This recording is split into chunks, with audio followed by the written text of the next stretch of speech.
Et salut à tous et à toutes, c'est DarkMTT et aujourd'hui on se retrouve donc pour ce deuxième let's play de Zelda Breath of the Wild. On s'était quitté donc sur cette salle intermédiaire et donc nous y revoici. Pendant la salle, là j'ai surtout fait des recettes, fait un peu de tri dans mon équipement. Mais avant de commencer cette vidéo, je voulais vraiment faire un énorme merci à tous ceux qui me soutiennent. Voilà, j'ai eu pas mal de retours sur mes vidéos, j'ai eu pas mal d'abonnés, pas mal de vues, voilà, pas mal de pouces bleus et non verts, comme j'ai pu le dire dans mes précédentes vidéos. Je voulais vraiment vous remercier tous ceux tous ceux qui ont regardé mes vidéos et qui continuent à me suivre, parce que voilà, votre soutien est hyper important. C'est un nouveau projet. Voilà, je fais des vidéos parce que ça me plaît de pouvoir transmettre entre guillemets cette passion. Et, euh, et donc ça fait plaisir d'être suivi. Donc voilà, je veux vraiment vous remercier avant de commencer ces épreuves. Sinon, en termes de retour, j'ai eu des personnes qui m'ont dit qu'ils connaissaient pas le jeu et qui comprenaient pas trop ce qui se passait, que j'avais peut-être tendance un petit peu trop à rusher. Donc là, pour ces vidéos-là, je vais prendre un peu plus le temps d'expliquer le jeu et un peu moins l'action présente. Parce qu'en fait, ce qu'il faut comprendre, c'est que ces salles-là, en fait, Nintendo entre guillemets a repris en fait les mêmes mécaniques qu'il y a dans le jeu en fait, et ils les ont mis dans des salles. Donc c'est vrai que vu que je suis déjà à 100 heures sur le jeu, je commence plus ou moins à connaître toutes les mécaniques. Donc c'est pour ça que j'ai pas eu l'impression, en fait c'est pour ça que j'ai pas eu l'idée de vous les présenter, parce que pour moi ça me semblait logique, mais c'est vrai que j'ai oublié que dans les personnes qui me regardent, forcément, il n'y a pas forcément des joueurs de Zelda. Donc, comme vous avez pu le voir quand je suis rentré là dans la salle, j'ai utilisé donc le Polaris qui est un aimant. Et en fait, dans le jeu, en fait, souvent, ils ont eu l'idée de cacher des coffres ou autres dans l'eau. Donc c'est pour ça que quand j'arrive dans une pièce d'eau, la première chose que je fais, c'est que j'utilise le Polaris. Ça me permet de voir si oui ou non il y avait un coffre. Donc là, on a vu qu'il y avait juste une boîte métallique qui va pas forcément me servir. J'ai pas trop vu la salle, mais pour l'instant, ça me sert pas trop. Donc en fait, dans le jeu, pour vous expliquer, c'est qu'en fait, au tout début du jeu, il y a une espèce de tutoriel pendant 2 heures où en fait, on vous explique un peu toutes les mécaniques du jeu, les sanctuaires, les tours, les pouvoirs, parce qu'en fait tous les pouvoirs on les débloque très rapidement par rapport aux autres Zelda où il nous faut 20 heures de jeu pour débloquer tous les pouvoirs. Là en fait dès le départ en fait il vous donne tous les pouvoirs dès que vous avez fini le tutoriel, et après vous vous retrouvez à parcourir le monde. Donc là juste j'explique un truc, c'est que vous voyez ce qui brille dans l'eau, c'est mes flèches, parce que quand je les utilise pas, ah bah tiens, j'ai un coffre. En fait quand j'utilise pas les flèches, en fait qu'elles sont pas touchées un ennemi, tu peux les retrouver. Donc c'est à dire que tu perds pas de munitions, c'est à dire que tu peux tirer entre guillemets un peu n'importe comment, tu peux récupérer les flèches que tu as loupées. Et donc là j'ai eu la chance parce que je l'avais pas vu ce coffre, donc heureusement que j'ai mal tiré mes flèches, que ça m'a permis de le voir. Donc je sais pas ce qu'il y a du tout il y a dedans, j'espère un équipement ou une autre arme assez forte. Et en fait, nous avons des flèches de bois. Bon, bah, c'est déjà très bien. Les flèches sont très importantes là, surtout après les avoir pas mal utilisées là. Donc oui, qu'est-ce que je disais? Oui, je parlais donc du jeu. Donc c'est vrai que oui, les mécaniques pour moi sont, sont faciles à. Enfin, pour moi, elles étaient évidentes. Donc c'est pour ça que j'ai pas trop pris le temps. Donc j'espère avoir été clair sur les mécaniques. Donc en plus, ce qui est très intéressant, comme vous pouvez le voir là, sa lance elle est en feu.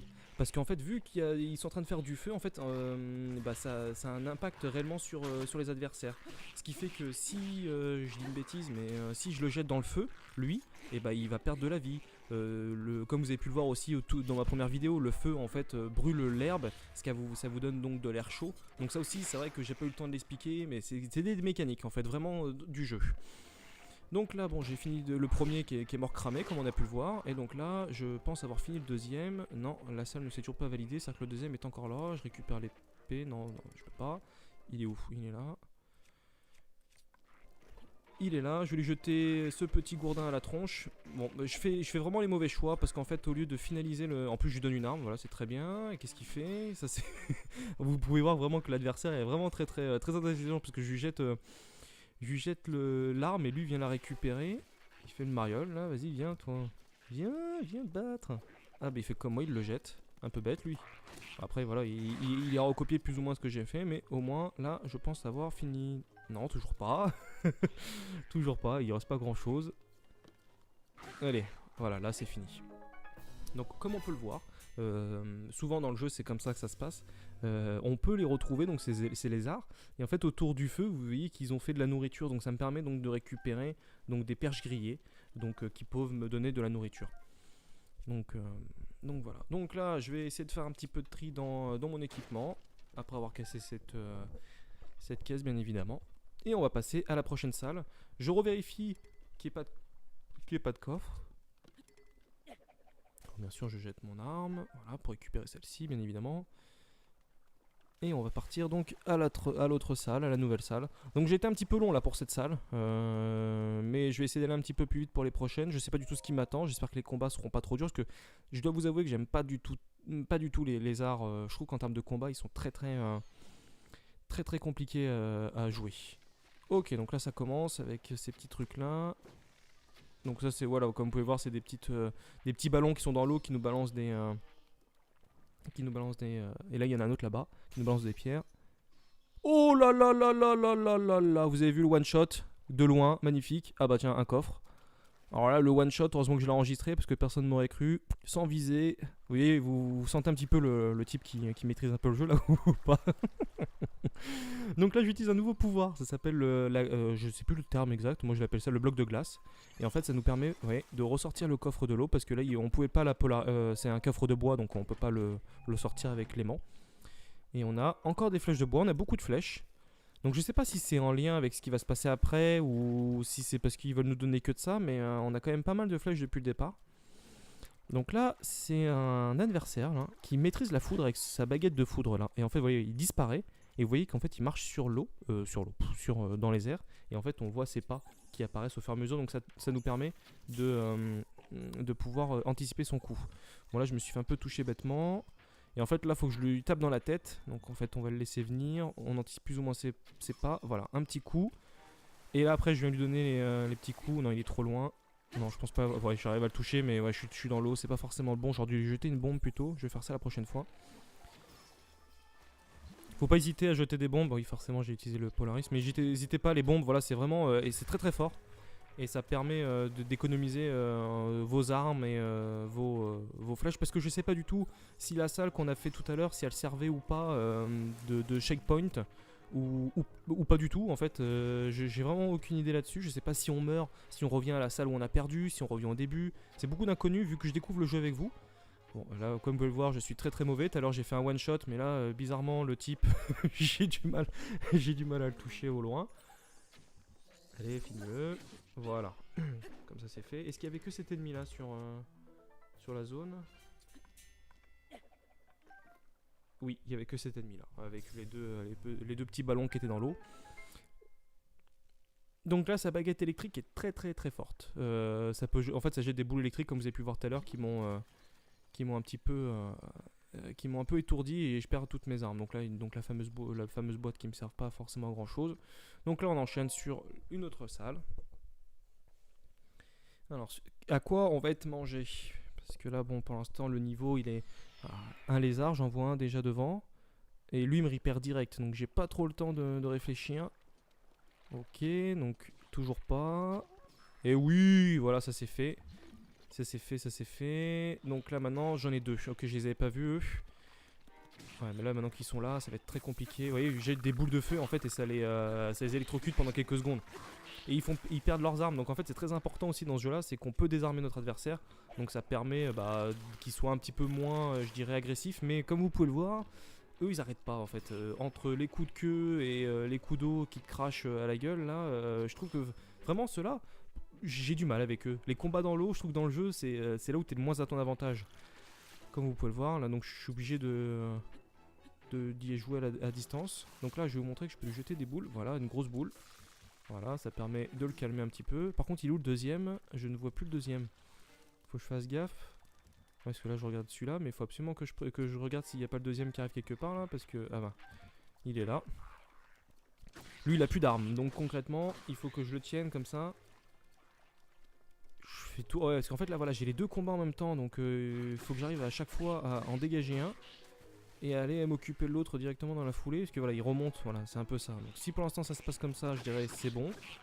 Faut pas que je perde trop de cœur, parce que je sais pas encore une fois combien de temps, jusqu'à quand c'est pris en checkpoint ou pas, donc voilà, on va essayer de finir le deuxième, enfin le troisième je veux dire. Non, le deuxième, c'est bien le deuxième, il s'était 3 dans la salle, donc là c'est le deuxième. J'ai pas beaucoup d'armes très fortes, alors là c'est bien de prendre... de prendre des grosses armes là maintenant, parce que vu que il faut pas que le combat s'éternise. Ça fait plusieurs fois que je fais l'erreur en fait d'économiser mes grosses armes.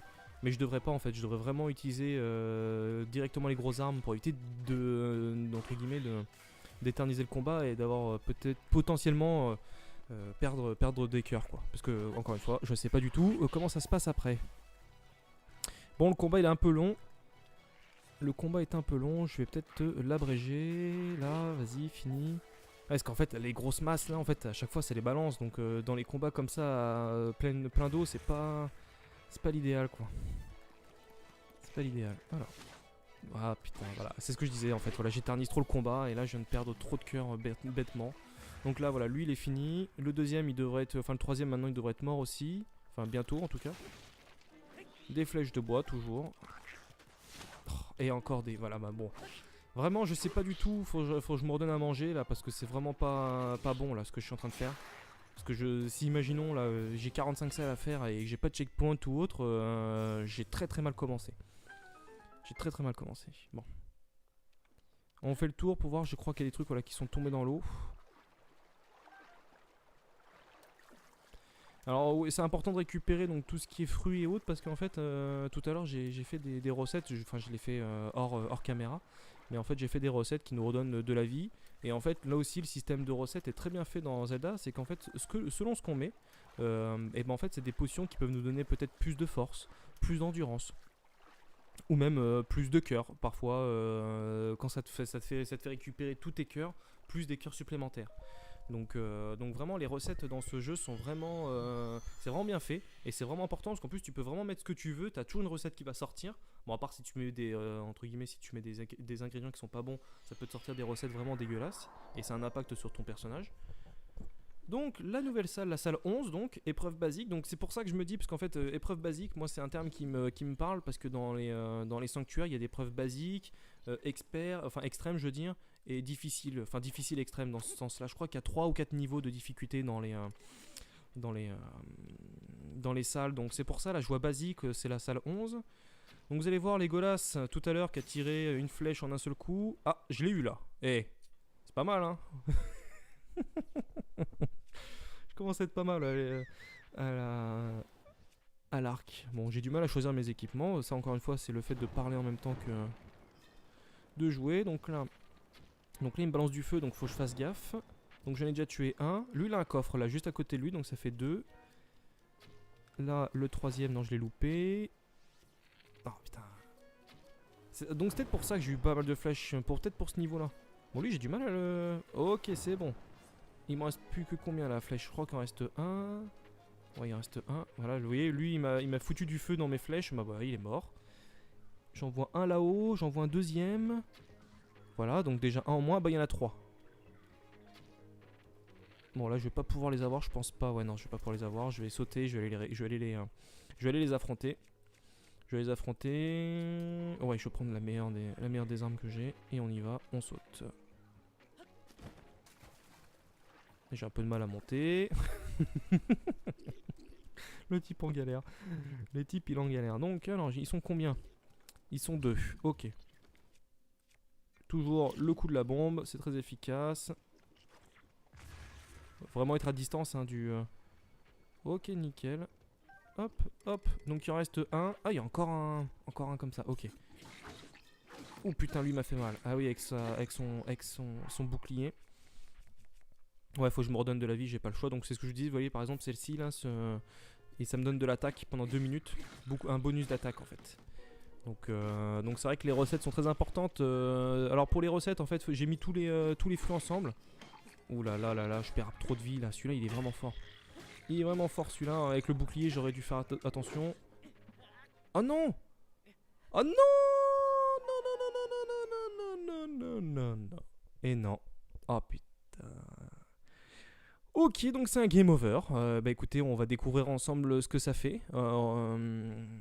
Je profite du temps de chargement parce que je pense que je vais finir la vidéo là-dessus. On va voir où est-ce que je recommence, si le checkpoint était bien, enfin si la 7ème salle était un checkpoint ou pas.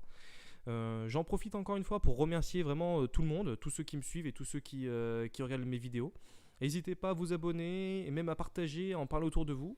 Alors attendez, donc là on se retrouve à la forêt, au tout début, là où j'en étais. Et donc si je fais planter... on va passer tout ça. Bon, on va voir ce que ça donne. J'espère que je suis pris au moins à la salle 7, ça éviterait de recommencer tout à zéro, mais ou au moins à la salle de départ, mais je pense que si c'est la salle de départ, il nous aurait fait directement, il m'aurait pas fait réapparaître dans la forêt, ah bah voilà, c'est ça. Ok, d'accord, bon bah je découvre un nouveau truc avec vous, c'est que donc quand on meurt, on recommence tout à zéro. Donc c'est-à-dire que j'ai pas droit à l'erreur. Et je sais pas jusqu'à quand ça dure ça. Je sais pas du tout jusqu'à quand ça dure. Bon, et bah écoutez, je vais refaire moi de mon côté, je vais reprendre les salles. Je vous remercie donc de m'avoir suivi sur cette vidéo. N'hésitez pas donc à me lâcher un commentaire pour savoir si ça vous a plu par rapport aux commentaires précédents, si j'ai été plus clair ou pas, ou si vous avez besoin d'autres explications sur le jeu. Moi de mon côté, je vais donc farmer les salles de départ et je vais faire une nouvelle vidéo. On recommencera sur notre petit bateau. Sur notre petit bateau. Bah écoutez, je vous remercie encore une fois de m'avoir suivi. N'hésitez pas donc à lâcher un commentaire et puis un petit pouce bleu et non vert. Et je vous souhaite à tous une très bonne journée. Allez, salut tout le monde.